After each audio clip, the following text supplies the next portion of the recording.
Hi guys. आज हम start करेंगे मॉड्यूल नंबर 1.1 इंटरेस्ट रेट। हम लोग ने पिछले लेक्चर में ही कर दिया था और आज हम करेंगे रेट मेजरमेंट। उसके पहले हम पढ़ेंगे what actually nominal interest rate consist of. As in nominal interest rates में 5 एलिमेंट्स होते हैं जो कि हम एक एक करके पढ़ेंगे सिर्फ आज के लिए। आज हम सिर्फ इन्हीं 5 एलिमेंट्स पे फोकस करेंगे और इसके क्वेश्चंस इंडिविजुअली सॉल्व करेंगे। ठीक है। ये पढ़ते हो आप अपनी श्वेजर नोट्स भी साथ में रख सकते हो या फिर अपना करिकुलम भी साथ में रख सकते हो। नॉमिनल इंटरेस्ट रेट में 5 एलिमेंट्स है। First is real risk free rate of return, second is inflation, third is default risk premium, fourth is liquidity premium and fifth is maturity premium. ये हम एक एक करके पढ़ेंगे, बट उससे पहले हमें ये याद रखना पड़ेगा कि real risk free rate of return and inflation को अगर हमने ऐड किया तो डैट इक्वल्स टू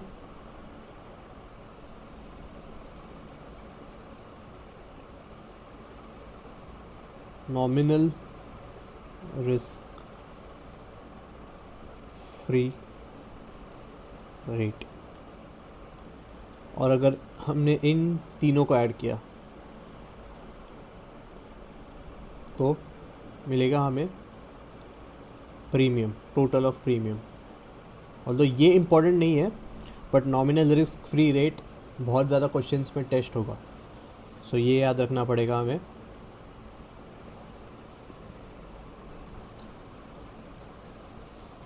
तो चलो एक एक करके पढ़ते हैं, हम एक एक एलिमेंट पढ़ते हैं। Our first element is real risk free rate of return.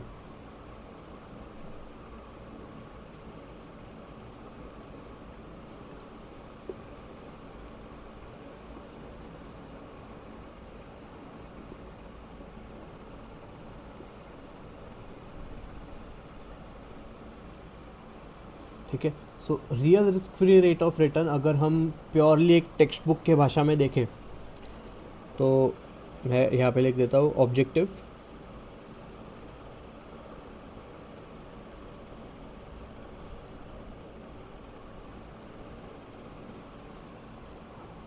Real risk free return compensate करता है इन्वेस्टर को for its time preference of money. अगर ये भी नहीं समझ रहा तो एक और टेक्स्ट बुक डेफिनेशन है कि its main use is to defer the consumption to the future assuming that there is absolute zero economic certainty. ठीक है। ये एक बार हम लिख लेते हैं, फिर हम लोग इसे और ब्रेक डाउन करेंगे ताकि हमें और क्लैरिटी आए।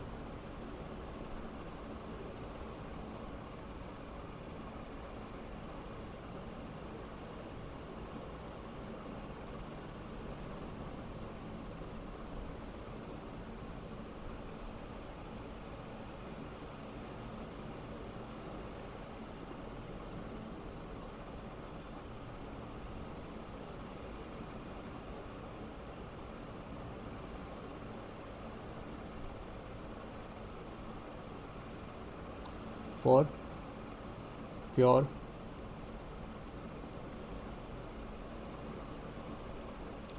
Time preference or the choice to defer the consumptions.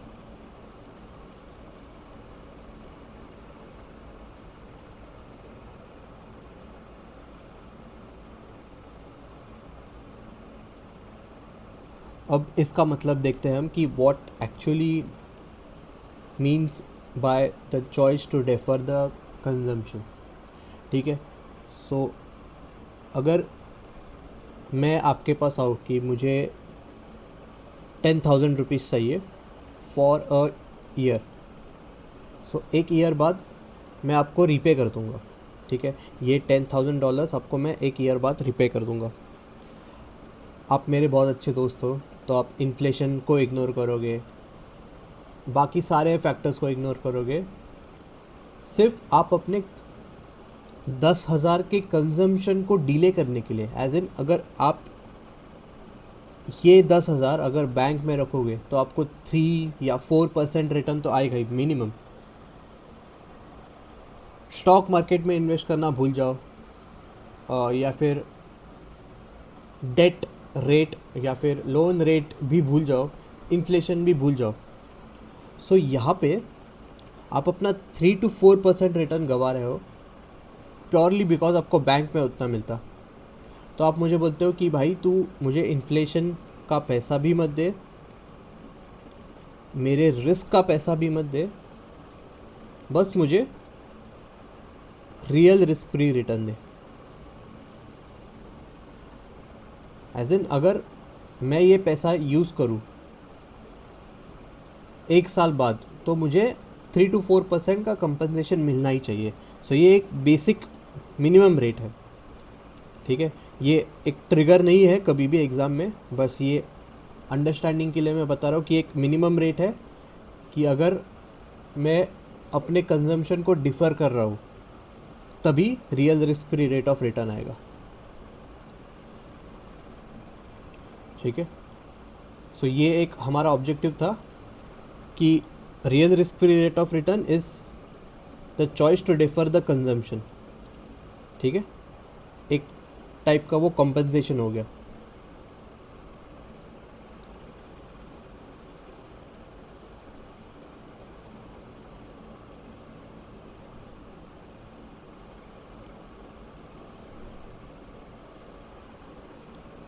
इसको हाईलाइट कर देता हूँ और फिर हमारा मेन कीवर्ड है डिफर कंजम्पशन।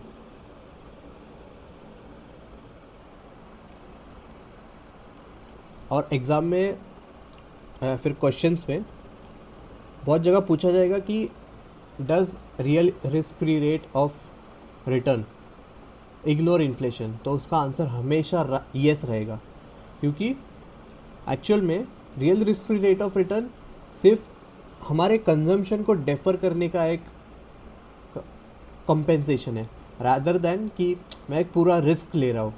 रिस्क तो मैं ले रहा हूँ but real risk free rate of return वो एक रिस्क का एक एलिमेंट है। अगर आप यहाँ पे भी देखोगे तो नॉमिनल इंटरेस्ट रेट का रियल रिस्क फ्री रेट एक एलिमेंट है। तो आप ये कंफ्यूज मत करना कि ये हमेशा एब्सोल्यूट टर्म्स में होगा या फिर आइसोलेशन में होगा। ये हमेशा इन्फ्लेशन के साथ आएगा या फिर कोई और प्रीमियम्स के साथ आएगा, ठीक है।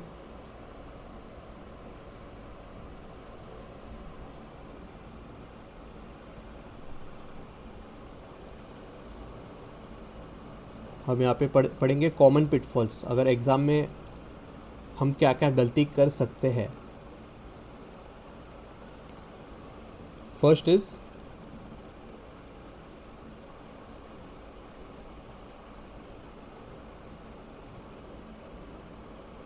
Ignore inflation,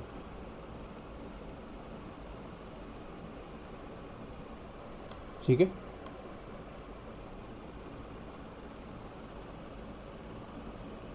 Do not use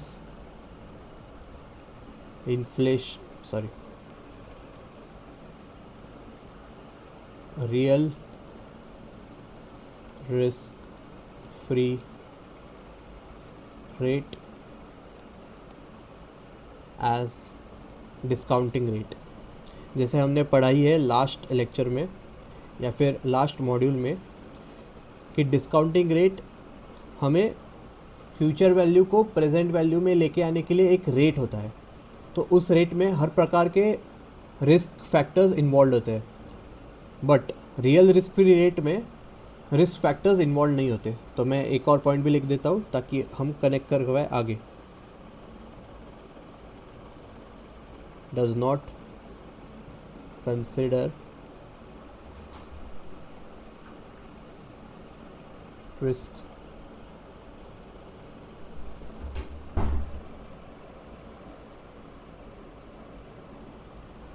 ठीक है।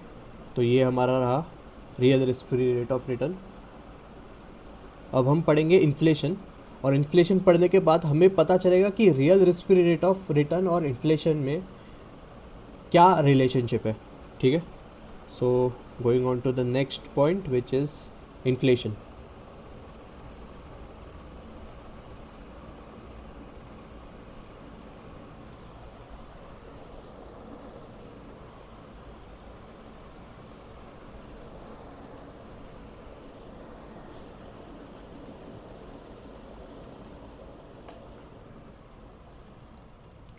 सो इन्फ्लेशन आपने बहुत बार सुना भी होगा कि व्हाट एक्चुअली इज़ इन्फ्लेशन, और आप सम वॉट कन्फ्यूज़ भी होंगे कि इन्फ्लेशन होता क्या है और उसका यूज़ कब किया जाता है. सो फर्स्टली हम पढ़ेंगे कि उसका ऑब्जेक्टिव क्या है.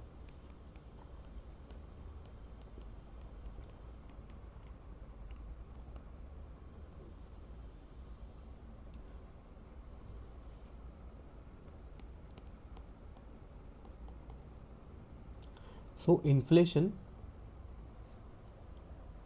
हमारे टेक्स्ट बुक में इन्फ्लेशन नहीं दिया गया है, इन्फ्लेशन प्रीमियम दिया गया है. करेक्ट है.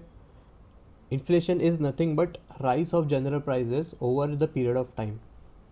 अगर आज मैं 100 रुपये का शौरमा खा सकता हूँ तो वही शौरमा 1 साल बाद 105 का हो जाएगा. ठीक है. 2 साल बाद वो 110 रुपये का हो जाएगा. So increase in general prices of commodities over the period of time is called inflation.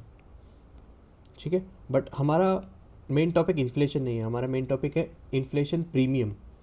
सो अगर मैं आपके पास आता हूँ कि मुझे वापस 10,000 रुपये चाहिए. ठीक है. सो आप तो पहले अपना real risk free rate of return secure करोगे विच इज़ 3% या फिर 4%. फॉर एग्जांपल 3% लेते हैं क्योंकि आप कंजम्पशन डेफरल के लिए मुझे पैसा दे रहे हो.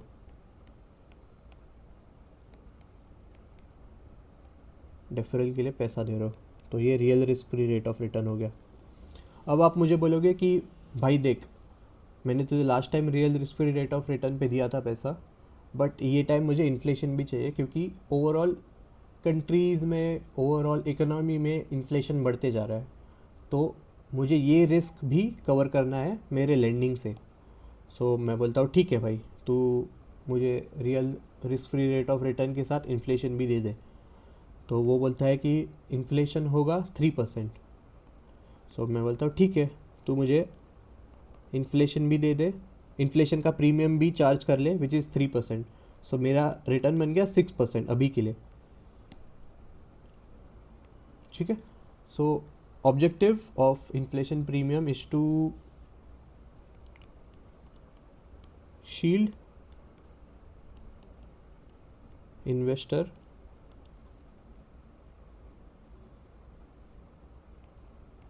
from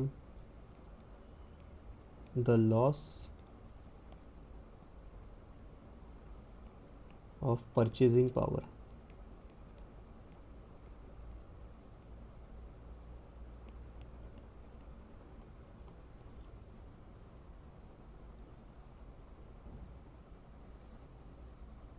ठीक है.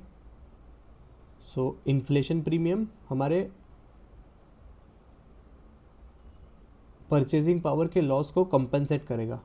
करेक्ट है.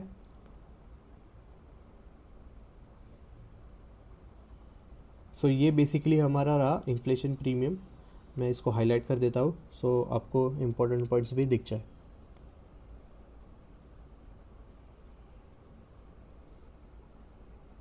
लॉस ऑफ परचेजिंग पावर, ये भी एक इम्पॉर्टेंट पॉइंट है, क्वेश्चंस में आपको देखने मिलेगा जो कि हम नेक्स्ट लेक्चर में करेंगे.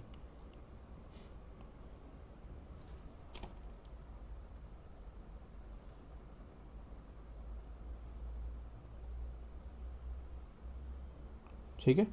सो अभी पॉइंट आता है कि real risk free rate of return और इन्फ्लेशन में एक रिलेशनशिप है. Not that relationship but an economic relationship.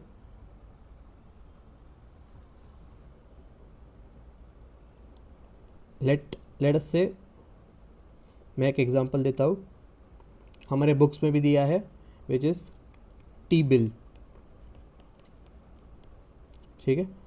अब टी बिल एक्चुअली में क्या होता है कि ये एक यूएस का कॉन्सेप्ट है, यूएस गवर्नमेंट का कॉन्सेप्ट है, जहाँ पे गवर्नमेंट आपको बॉन्ड्स इशू करता है, ठीक है। T bill is a government bond.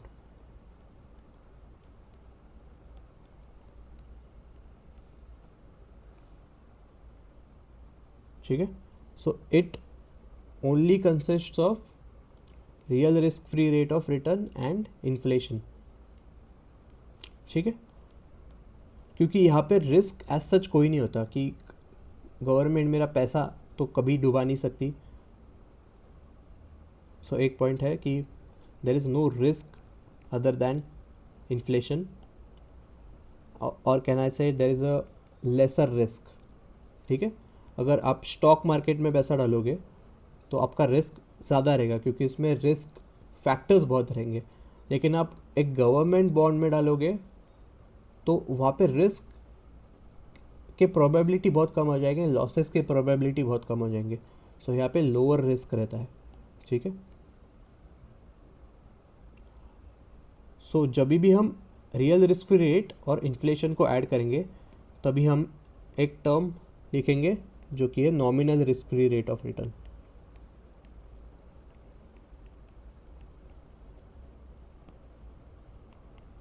नया टॉपिक है। सो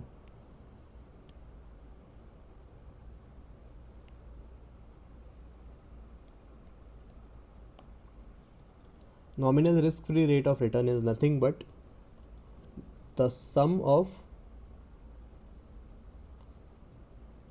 real risk free rate of return and inflation premium। ठीक है,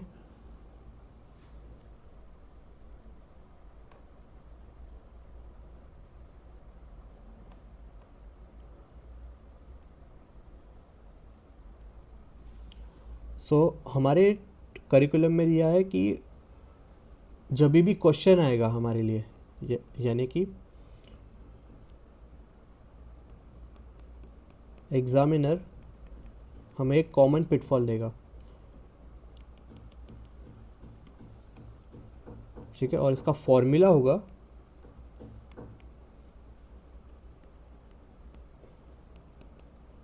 nominal risk free rate equals to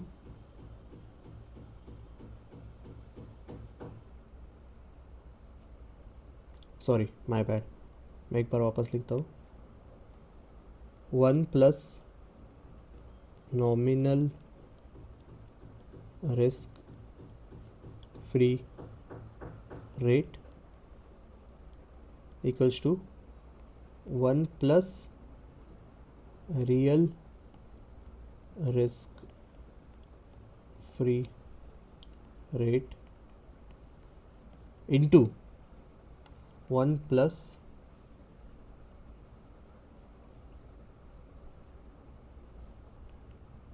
inflation. So ये हमारा एक्चुअल में फॉर्मूला है और ये हमें एक्चुअली एग्ज़ाम में यूज़ करना है। ठीक है, मैं इसको हाईलाइट कर देता हूँ।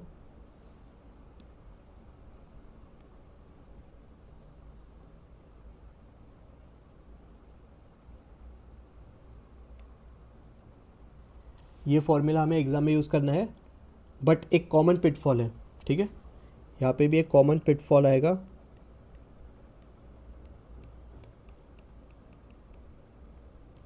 कि हम घाई में कभी nominal risk free rate of return पाने के लिए risk free rate of return और इन्फ्लेशन को ऐड कर दें। सो मैं यहाँ पे पॉइंट लिखता हूँ, never add real risk free rate and inflation. So ये पॉइंट बहुत इंपॉर्टेंट है क्योंकि बहुत बार एग्जामिनर ऐसे क्वेश्चंस डाल देता है कि हम एक्चुअल में वो ऐड कर दें। ठीक है, सो ये रहा हमारा real risk free rate of return और इन्फ्लेशन। जैसे मैंने कहा कि इन दोनों में एक रिलेशन है कि अगर इन दोनों को ऐड कर दिया जाए या फिर इन दोनों को एक साथ कर दिया जाए तो हमारा बनता है nominal risk free rate of return, ठीक है। सो अभी के लिए ये था टी बिल और nominal risk free rate of return, ठीक है। एग्ज़ाम में बहुत बार पूछेंगे कि टी बिल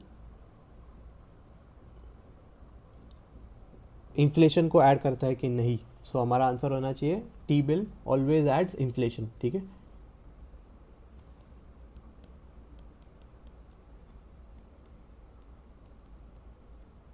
कंसीडर्स इन्फ्लेशन, बहुत सिंपल, बहुत इजी। सो ये हमने 2 एलिमेंट्स कर दिए और लास्ट के 3 एलिमेंट्स है default risk premium, liquidity premium and maturity premium. वो तीनों बहुत इजी है।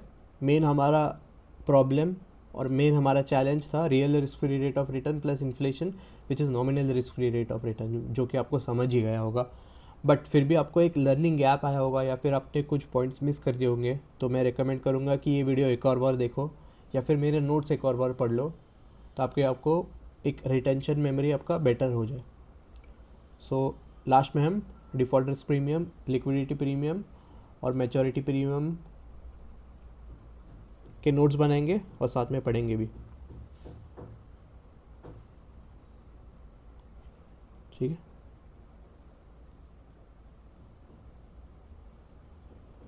मैं एक टेबल बना लेता हूँ, फिर एक डिफरेंशिएट करके हम तीनों को एक साथ पढ़ेंगे।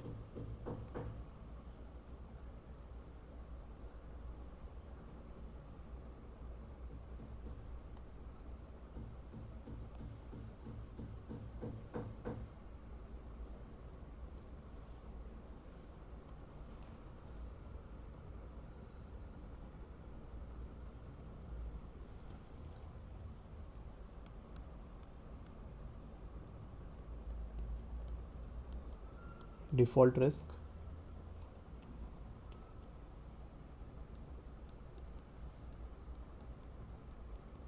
Liquidity premium and maturity premium.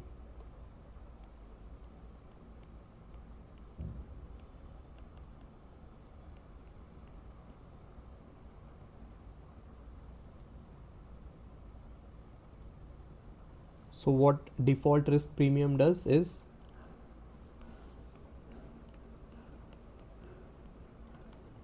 protect investor against credit risk.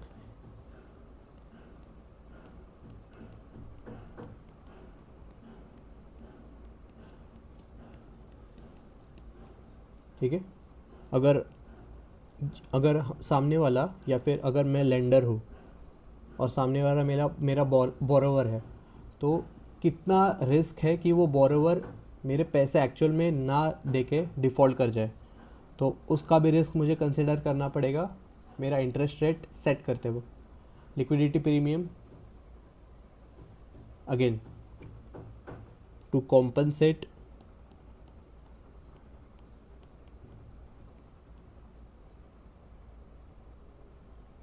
for holding the asset,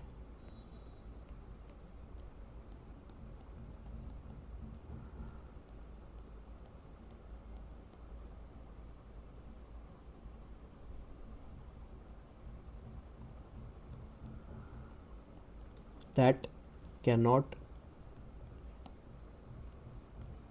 be converted to cash quickly. So liquidity premium होगा हमारा कि compensation for holding asset that can not be converted to cash very easily. जब भी हम एक non publicly traded asset लेंगे या फिर जैसे कि रियल एस्टेट लेंगे या फिर वेंचर कैपिटल लेंगे या फिर प्राइवेट प्लेसमेंट लेंगे या फिर स्मॉल कैप कॉरपोरेट बॉन्ड्स लेंगे, सो वहाँ पे ऐसा प्रॉब्लम आएगा कि हम उसको एक्चुअल में कैश में कन्वर्ट नहीं कर पाएंगे। सो उसके लिए हम एक लिक्विडिटी प्रीमियम भी चार्ज करेंगे, ठीक है। आपने देखा ही होगा कि आपके रियल एस्टेट में लिक्विडिटी प्रीमियम बहुत ज़्यादा हाई रहेगा, क्योंकि अपने फ्लैट को बेचना बहुत मुश्किल रहता है, बट उसके फ्लैट का वैल्यू बहुत हाई रहता है, सो उसका लिक्विडिटी प्रीमियम एक्चुअल में हाई हो जाता है। सो यहाँ पे लिख देता हूँ मैं real estate. Third is maturity premium.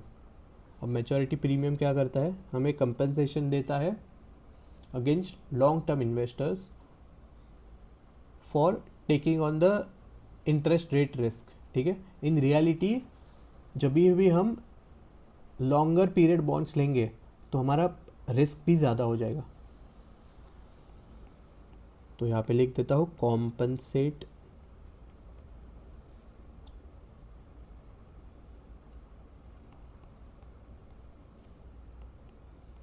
Long term investors for taking interest rate risk.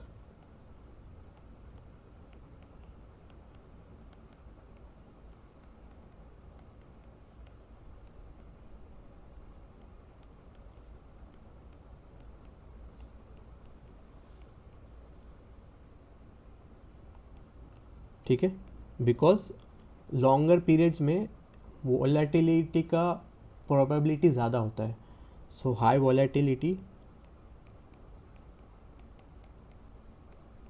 Over long periods.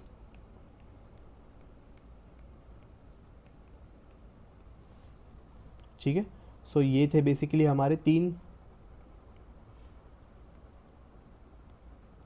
Premium जो कि हम nominal risk free rate of return के बाद चार्ज करेंगे एक्चुअल में।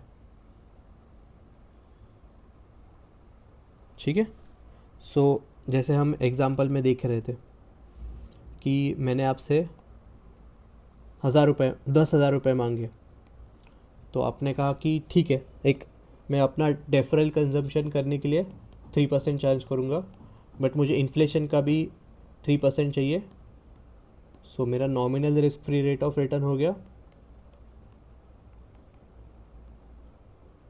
ठीक है, फिर मैं चार्ज करूँगा कि भाई आजकल मार्केट पे बहुत ज़्यादा डिफ़ॉल्ट हो रहा है, तो फिर मैं डिफ़ॉल्ट रिस्क भी का भी प्रीमियम चार्ज करूँगा,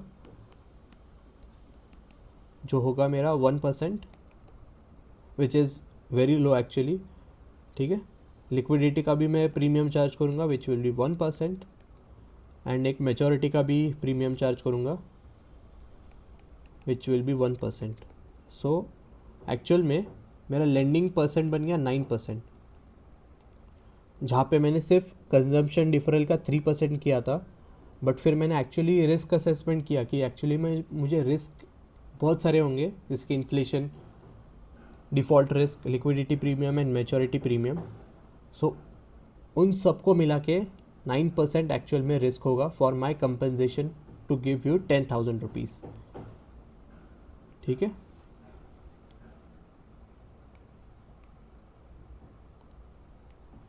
सो again easy concepts, not very hard concepts, but हमें ये याद रखना है कि nominal risk free rate of return में हमेशा real risk free rate of return और इन्फ्लेशन होगा, और उसका फॉर्मूला एक्चुअल में होगा 1 plus nominal risk free rate of return is equals to 1 plus risk free rate of return into 1 plus inflation. कभी भी ऐड नहीं करना है हमें। ठीक है, ऑलवेज मल्टीप्लाई। करेक्ट है?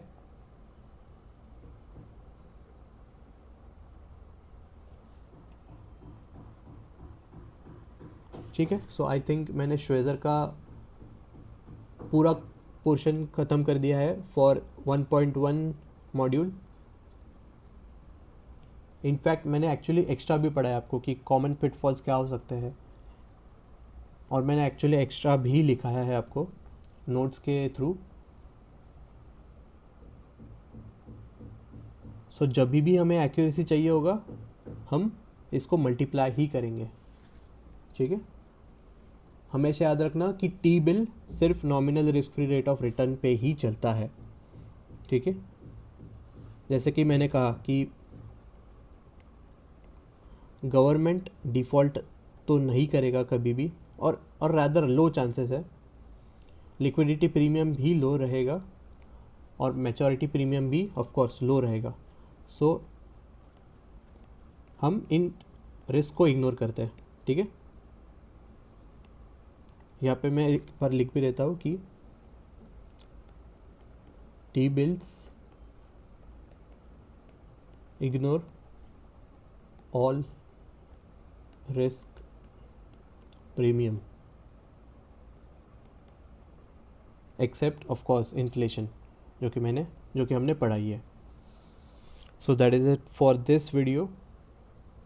हमने मॉड्यूल 1.1 किया है.